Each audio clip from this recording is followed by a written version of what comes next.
Hello everyone, it's video blog time. Got a couple things to talk about, some news updates and subject as well. So I'll try to get to this subject as quick as possible. The last video blog I did, if you can call it a video blog, it was very short. Was the update about playing the live show that very same night at Simon Says here in my home area, and it went very well. Actually, to be honest, I kept my expectations, just at the point where I just wanted to get through the songs, not have any sort of really bad, falling apart. Things can happen when you do things for the first time, and they did not, and it actually went very well. So as you can see, I uploaded a highlight video here on my YouTube channel, and Texas Born and Raised, you can actually see the whole song. So it went good enough to where I could, pull highlights from every single song. So it was awesome, man, and the people there enjoyed it. So it's more than I could ask for a first show. So that was really cool. And I got another show lined up. I want to say the info about it, but I kind of have to wait just a couple days because I want the official flyer to come out first. So yes, another show in my home area, really cool venue, really cool stage, really good sound, and it's a lineup of like five or six bands. So I'm really excited about this upcoming show. It's gonna be a little shorter though, probably about 30-45 minutes of playtime. So yeah, I'm excited. There'll be highlights of that show as well. I'll mention when the flyer goes out. I don't know about on YouTube, but Instagram, Facebook, Twitter. So follow me there if you want to know. So let's see what else. This happened a few weeks ago, or maybe a little more than that, but I have not mentioned it on YouTube. I don't think. I don't think so. And that is, I removed the songs that are on Bandcamp. And I'm not going to delete my Bandcamp page because I think Bandcamp is really cool for selling merchandise. And I plan on making merchandise very soon. And I'll talk about that a little bit more in a little bit, because it kind of ties in with the subject. But yeah, I'll use Bandcamp for the merchandise, like shirts and stuff like that, merch. But the music, as you know, I kind of in the last in the last two years, I've been uploading my new songs to Bandcamp, and of course my YouTube channel as well. My YouTube has everything. But now, since I took the music off Bandcamp, I put it on Spotify, iTunes. So now all my music is on Spotify and iTunes. It's not like split up anymore. In the last couple years, the newer songs were on Bandcamp. I've made video blogs about being organized, and that was one thing that just kind of would get on my nerves somewhat. I wasn't too happy with that decision. As time went forward. So it's my discography is nice and tidy now on Spotify, iTunes, YouTube, Reverb Nation, and there's more, Amazon. So wherever you can find my music, all of it is there in the same place. Mosquitoes. Yeah, so where you can find the music, it's all there. You don't have to go anywhere else anymore. It's you don't have to jump around. It's all on YouTube, it's all on iTunes, all on Spotify, all on Amazon, and I'm very happy about that. It feels nice to say that. So let's see what else. When it comes to the merchandise, for people that have been following me around for a long time on social networks, you'll remember the little mascot that I had a couple years back, and it still is. I just really have not brought it back out. But I feel like the time is right now to start bringing the whole snail mascot back. If you look deep enough on my social network pictures, you'll find it. It'll say Chris Guy, and it'll have a little snail. For the longest time, the snail was kind of like my mascot. And because I really wasn't playing live too much, I only started playing live even acoustically last year.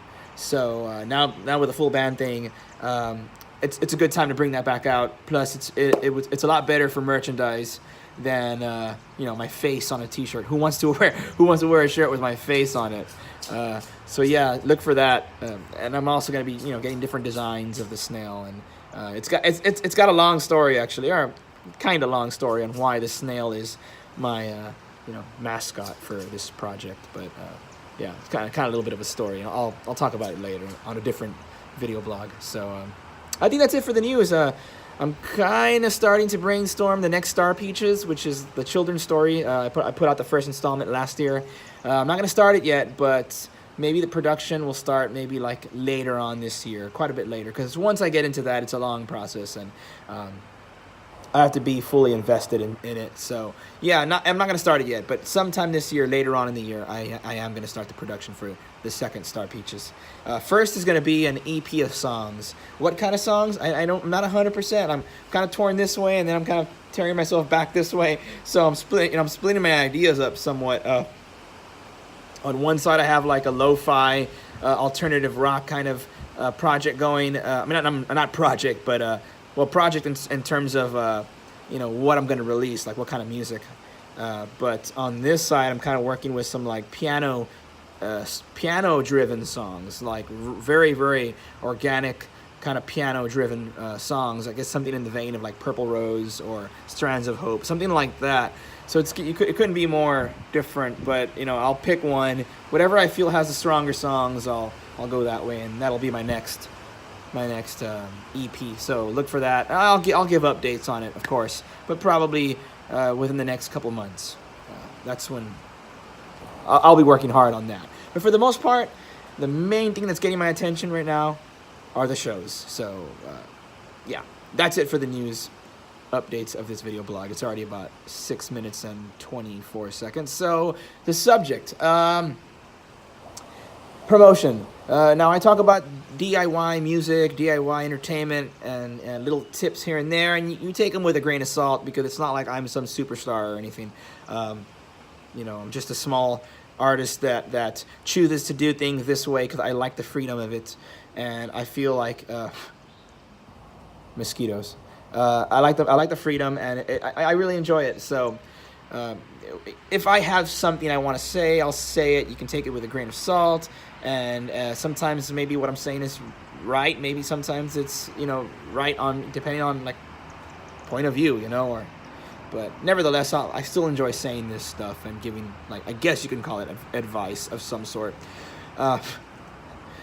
So promotion's definitely tied in with DIY anything.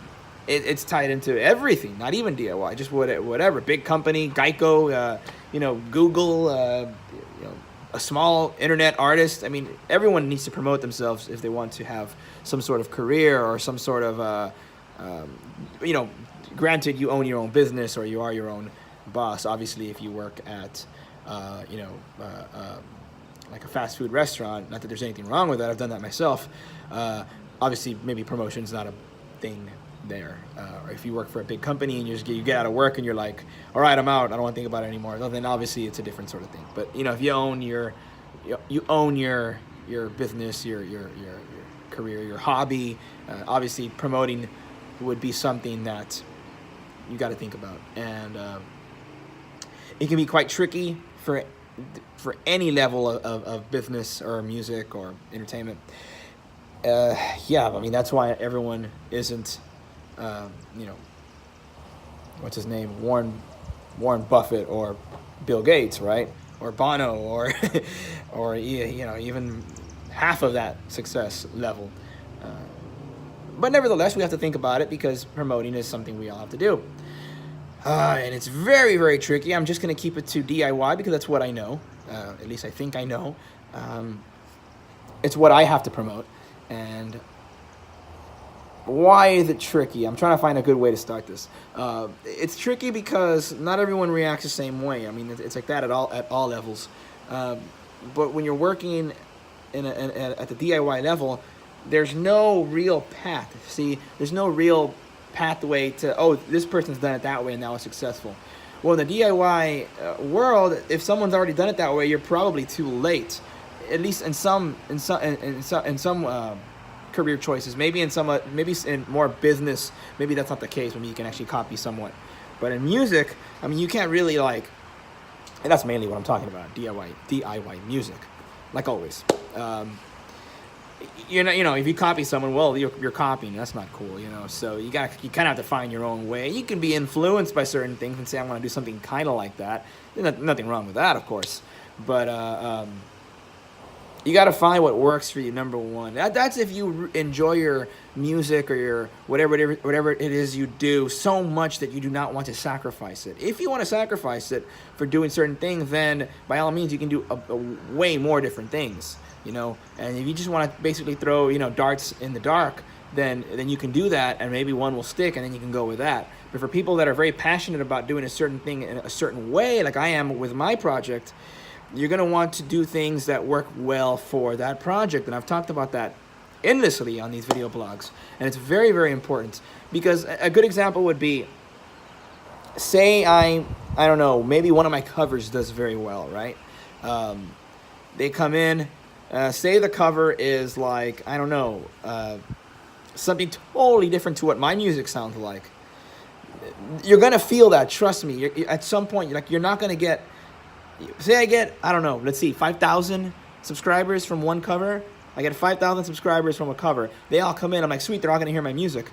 That's not necessarily true, especially if the cover is so different that the people come in, they're expecting more of the reason they came in, which is would be that cover. So make sure, if you're passionate about what you do and your vision, to all the stuff you do around that vision to go well with that vision. It'll help you in the long run with the people that do come in. They already know what you're all about, and what you're releasing is already good enough for them, and that's what they want to see more of. So, you don't want to pull something out of left field where it's just like, well, that's not why I followed this person. Then you will either lose them, or you'll have like some sort of ghost followers that don't really get involved with your stuff. So if you're passionate about the art, what you do, stay close to it. Even if it's, like, I find that the stuff that I do on my YouTube, and I'm still learning, of course, but I find the stuff I do, it's all around the things I do with my music. And now my music has a lot of different sounds. I can go from alternative to ballads to pop, and that's the way I've built it. That's the way I want it to be. So I make that reality, but I know that's tricky. I know that some people will say, well, is he a pop punk artist, or is he a ballad artist? I'm both, but I make it that way. And it's hard. The way I make it that way is by having a YouTube that has all these different kinds of things that go well within my world. They have to be real to me, because that's the only way I'm going to bring it home. You know what I mean? Like, it is who I am, and I try to be true to that. So hopefully that makes sense, and hopefully when you watch my stuff, you kind of get that feeling. It kind of reflects the variety in my music, the variety of the stuff I upload to YouTube. It kind of should make sense. But for some people whose art is a little bit more niched, a little bit more streamlined, which once again, like I said many times, there's nothing wrong with it. That's really good. If, say, you're a punk artist, right, and you do a certain kind of punk, well, you're going to want to have something that goes well with a punk, so you don't turn off the people that come listen to your punk music, And it sounds like, well, you can basically make the rules, but you have to want those rules to be the rules. You can't be like, well, I don't really want that, then don't. Listen to the rules. Listen to yourself. That's the whole purpose of why you are your own boss, so you can actually have that freedom. But we have to also look in the mirror and say, well, yeah, that doesn't work, and I need to cut that. So I guess in a nutshell here, it's a combination. Promotion is a combination of. Maybe he'll get over it. He probably hears another dog barking. Promotion is a combination of not over-promoting, but not, going back into a cave where people forget who you are. You want to find that happy medium there, obviously. And you don't want to overdo the same thing over and over, because then people will be like, who does he or she think she is? I don't like that. That's stupid. It's too much shameless self-promotion, right? Boom, gone. Unsubscribed or whatever. Then you go back into a cave and you don't release anything, or you don't release any content. Once again, unsubscribed or ghost follower. So if this is what you want to do, then you're going to want to find that happy medium. And that happy medium's got to consist of things that you really actually want to do, that come from the heart, or at least you're such a good actor or actress that you can actually pull it off where people don't sniff that you're just like faking it. I don't fake the stuff I do. I can tell you that, with a straight face. But, some people maybe find something that works and don't like doing it, but choose to do it anyways. But that's all the power to you if you can pull that off. And here's another thing. Obviously, why you want to find that happy medium, and you don't want to over-repeat yourself. If something's not working, cut that out now, because you're going to lose. Like I said, you're going to lose out. Um, I'll bring this home to my YouTube channel. I have something right now that I keep on doing more of, and I enjoy doing it, and it has worked to a point, and I can't say it's like some game plan or anything. I really like the Hofner bass, right? So I make videos with a Hofner bass. When I change strings on it, I might as well make a video on it. Because it has a following, and deservingly so. It deserves to have a following. For a long time, it kind of really didn't. It was only the Beatle bass, you know, and it still is, and it's the reason why I bought the bass. But when you make the bass your own, all of a sudden you make the videos, and there's like, it's a hole in YouTube. Now it's getting filled pretty quick, to be honest. And I see on Instagram, the Hofner Twitter and Instagram accounts, they share people's pictures, and that's really cool. They do that, so it's making me see that they're really growing as a brand, and I'm proud that my video, especially the one with 14,000 views, I'm proud that has maybe aided some people in buying the bass itself. I'm not claiming any sort of like responsibility to that. Like, you know, I'm just saying that the bass is awesome. But if the video has helped in people buying the bass, then that's really cool. I mean, I guess I'm claiming a responsibility somewhat. You know, it's a video I made, but I don't expect anything in return. It's just fun, you know. And I've made about 6 or 7 videos maybe about 6 videos that show the Hofner bass off, and they're all doing pretty well. So it's a little thing I've picked up on that works. I use it in my project. I sing and play bass when I play live with the full band, and it's kind of worked for my YouTube channel. So it's come naturally. You know, it's something that has, you know, I naturally love the bass, so I make the videos, and it's worked. So I'll keep on doing that. And the more I learn about the bass, and the more I throw out there, the more the community kind of is forming on those videos. And have those people gone in and heard my music? Probably so. I think I even have the stats and the analytics to back that up. They're hearing the music, and I can't ask for more than that. That's awesome, and thank you so much for doing that. At least the last 4 or 5 songs have been recorded with that bass. It's fairly new. I haven't had it for that long. But anyway, so yes, you can see how, like, when you find that thing that works, you know, go forward with it, especially if you love it. If you don't, you don't have to. But if you do, you know, try it out. It may work. Now I'll leave off with this, because one of the main things about being a DIY artist or musician is that, like I said earlier, there's no real path. So you kind of have to go at it on your own completely.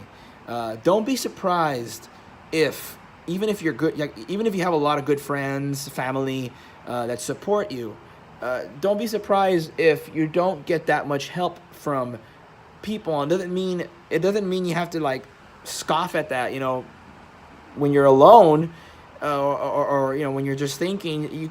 You just got to remember that everybody likes different things, and just because someone's related or maybe a good friend, it doesn't necessarily mean they really have to support you. Now, they probably support you, you know, at a small level, and that's all you should really expect.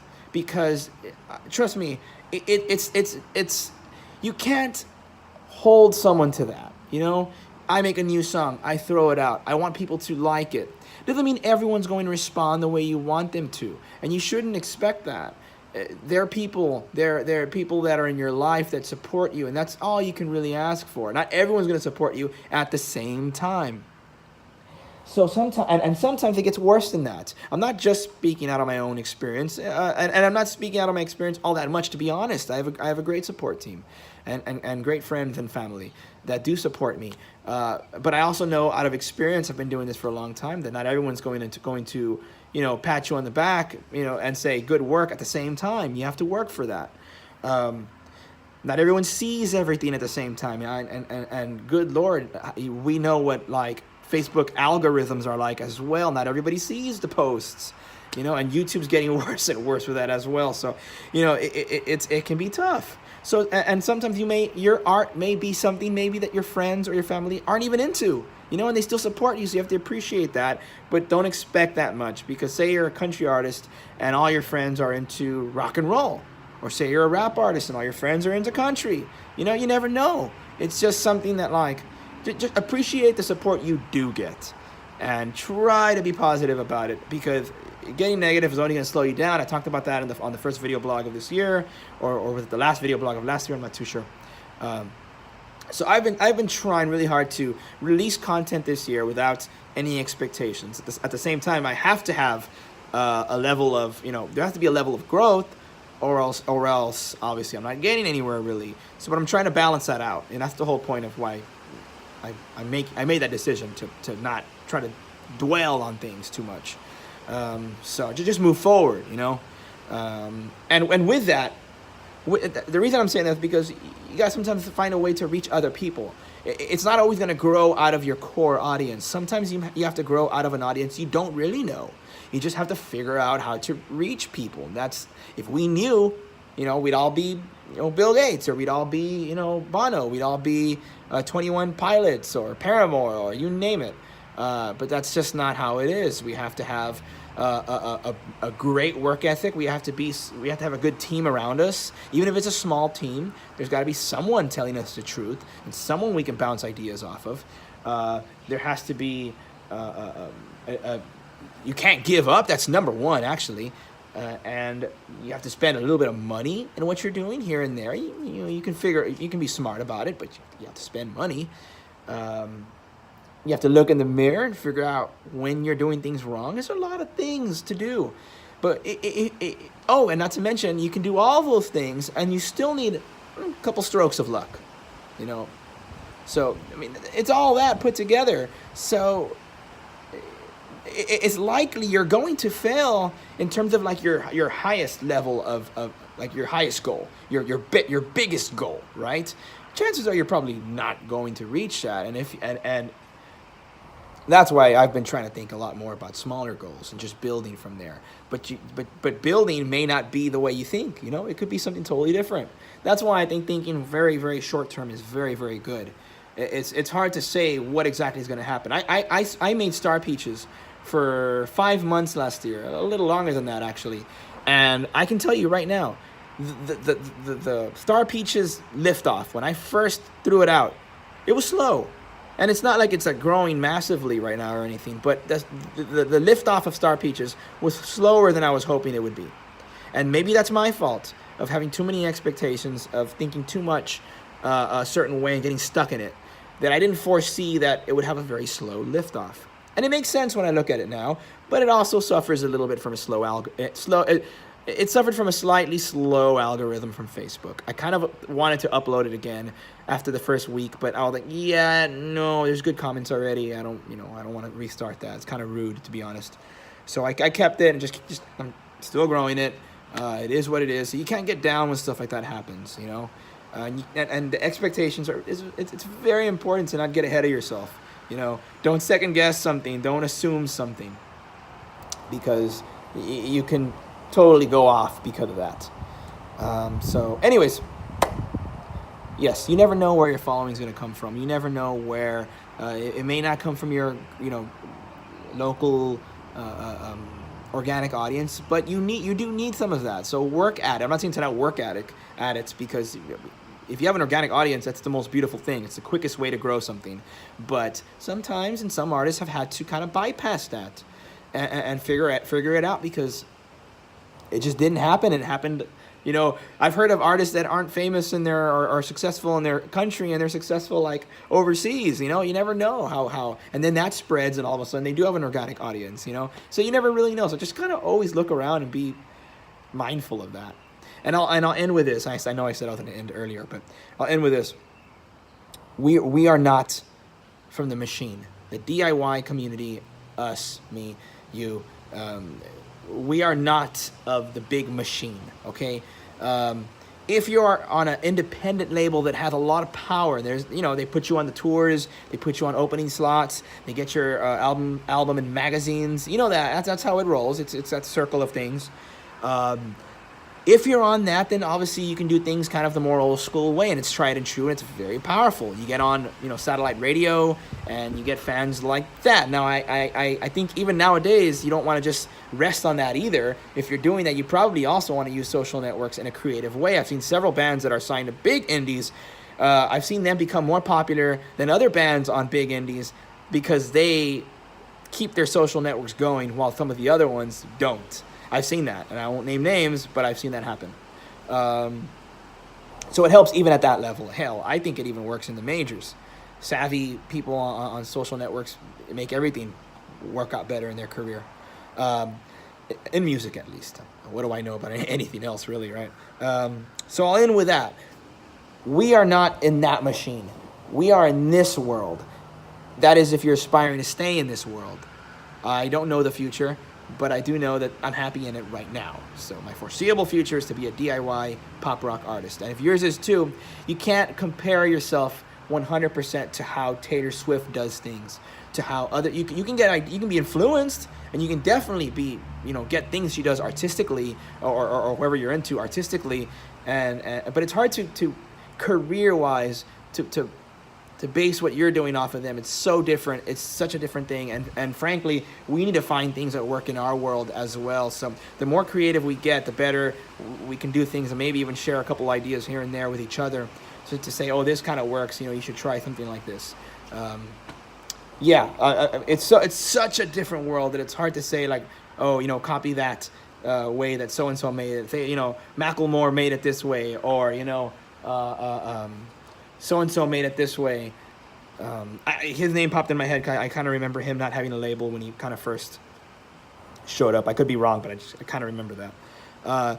But nevertheless, they were going after mainstream success. And if you're not, like myself, at this point, and I mean mainstream success as in the labels and the industry, because of course I want massive success. Who wouldn't, right? I want success for this project, of course. But if you're, in the DIY music, it's different. We have to go about it differently. Not everything works the same way. We can't give off the same energy to people that the mainstream artists do. And sometimes you have to, it's like when you're recording a song. It's really hard to hear it with ears that aren't your own, right? I mean, you hear a chord structure, and you're like, wow, it's so good. Oh, this lyric and this melody is so good. Everything becomes so good. And someone on the outside may be like, it's okay. I hear people do that for mainstream artists as well. $1 million recordings and promotions. It's okay. The people don't know what was put into it, but that's people's opinions. We all have opinions, and we can say something that's worth a freaking $1 million. We could say, it's okay. That's our right. We can say that.